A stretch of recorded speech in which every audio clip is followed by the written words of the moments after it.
आज आहे नवरात्रीचा दुसरा दिवस। तर आजचा तुम्ही बघू शकता, आज माझा पाठ इथं पूर्ण झालेला आहे। सप्तशतीचा जो पाठ होता तो माझा इथं पूर्ण झालेला आहे। तिसरा आणि चौथा अध्याय आणि खूप सुंदर असं याच्यामध्ये लिहिलेलं आहे मराठीमध्ये। ती कथा आहे, खूप सुंदर आहे, तुम्ही नक्की वाचा। खूप छान आणि आई सप्तशृंगीची माहिती त्याच्यात दिलेली आहे।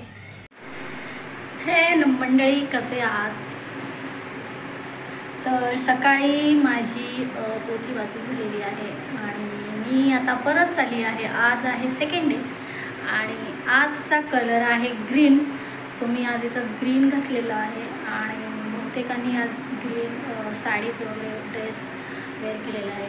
सो मला काल परत आमंत्रण आलं होतं भजनासाठी। आज 2 ठिकाणी भजनं आहे, तर मी चालली आहे आता भजनाला परत।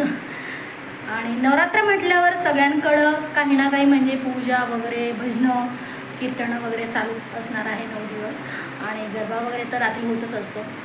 तर चला मी आता जाते आहे भजनाला।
तर मी भजनाला जाऊन आलेली आहे आणि तुम्ही बघितलंच असणार किती छान भजन गेलेलं आहे। खूप सुंदर आवाज आणि मृदुंग, खूप भारी वाटलं।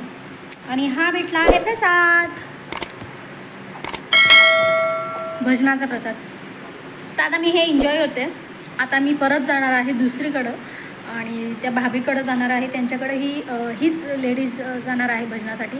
सो चला भेटूया तिकडे। आता मी चालली आहे दुसरीकडे भजनाला।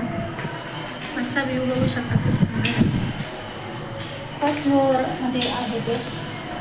चला भेटूया आता भजनामध्ये।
तर हे आहे आमच्या मंडळाची देवी आणि आम्ही फोटो ठेवून आम्ही नवरात्र साजरा करतो. आम्ही मूर्ती नाही स्थापन करत.